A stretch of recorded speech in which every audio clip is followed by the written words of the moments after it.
Boots on ground. क्या America अपनी अफवाज ईरानी सरजमीन पर उतारने की कोशिश कर सकता है? ये वो सवाल है जो गुज़श्ता कई दिन से ज़ेरे बहस है। बिलाशुबा अमेरिका और सदर ट्रंप के लिए ये आसान फैसला नहीं होगा। अगर अमेरिका बूट्स ऑन ग्राउंड का फैसला करता है तो इसके बहुत ही भयानक नताइज भी भुगतने पड़ सकते हैं। ऐसा भी मुमकिन है कि अमेरिका के मिलिट्री ऑफिसर्स की अमवात सैकड़ों नहीं तो हजारों की तादाद तक भी पहुंच सकती हैं। एक ना खत्म होने वाली जंग का आगाज भी हो सकता है। लेकिन सवाल पैदा होता है कि बूट्स ऑन ग्राउंड की सबसे अहम वजह क्या हो सकती है। इसमें सबसे पहला और अहम नुक्ता ये है, अमेरिका की ख्वाहिश हो सकती है कि वक्ती तौर पर बूट्स ऑन ग्राउंड के जरिए ईरान के जेरे कंट्रोल एनरिच्ड यूरेनियम को अपने कंट्रोल में लिया जा सके। लेकिन एनरिच्ड यूरेनियम को अपने कंट्रोल में लेने के लिए सबसे अहम होगा कि अमेरिका और इसराइल के पास मुकम्मल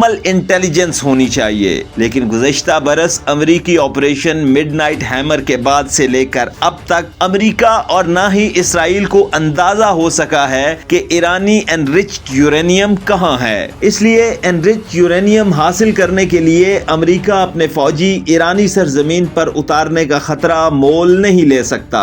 दूसरा अहम नुक्ता, कहा जाता है कि अमेरिकी इंटेलिजेंस एजेंसी CIA और इसराइली इंटेलिजेंस एजेंसी मोसाद मिलकर ईरान में एक हुकूमत मुखालिफ इत्तेहाद का वजूद मुमकिन बनाएं, जिसके जरिए हुकूमत मुखालिफ तहरीक का आगाज हो सके। इंटेलिजेंस ऑपरेशन से कबल अमेरिकी अफवाज का ईरानी सरजमीन पर उतरना बहुत अहम होगा। अमेरिकी बूट्स ऑन ग्राउंड के बगैर ईरान में अपोजिशन का कयाम और तहरीक मुमकिन नहीं दिखाई देती। दूसरी ऑप्शन के इम्कानात भी बहुत ही कम हैं। पहली दोनों सूरतों में अमेरिकी अफवाज को मुकम्मल ईरानी मिलिट्री का सामना करना पड़ेगा, जो किसी भी तौर अमेरिका के लिए आसान नहीं होगा।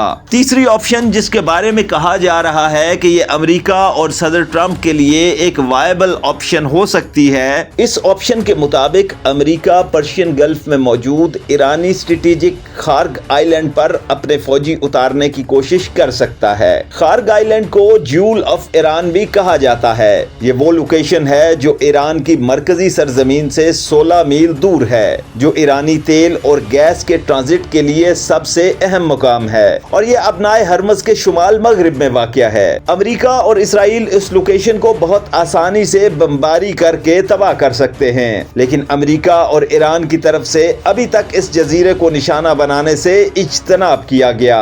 2 रोज कबल अमेरिकी बमबार तैयारों ने इस जजीरे पर मौजूद ईरानी मिलिट्री साइट्स को निशाना तो जरूर बनाया था, लेकिन तेल के ज़खायर और ट्रांजिट पॉइंट्स को निशाना बनाने की कोशिश नहीं की गई। वजह साफ जाहिर है, अमेरिकी सदर ट्रंप और उनके करीबी रुफका का ख्याल है कि ईरानी जजीरे को तबाह करने के बजाय उस पर कंट्रोल हासिल करना बेहतर होगा। अमेरिका ईरानी जजीरे पर अपनी फौजें उतारने का सोच सकता है, लेकिन ये भी कोई आसान मिशन नहीं होगा। शायद अमेरिका इस जजीरे पर फौजें भी उतार ले, लेकिन इस पर अपना कब्जा कायम रखना भी मुश्किल होगा और वापसी का रास्ता मजीद दुश्वार हो सकता है। अभी तक की सूरत हाल को देखा जाए तो अमेरिकी सदर बात जरूर कर रहे हैं कि हम स्ट्रेट ऑफ हुर्मुज को खुलवाएंगे, लेकिन अमेरिका अभी तक इस तंग समंदरी रास्ते को खुलवाने की कोशिश नहीं कर पा रहा। हाँ, जिस दिन अमेरिका ने ईरानी सरजमीन पर अपनी अफवाज को उतारने का सोचा या उतारा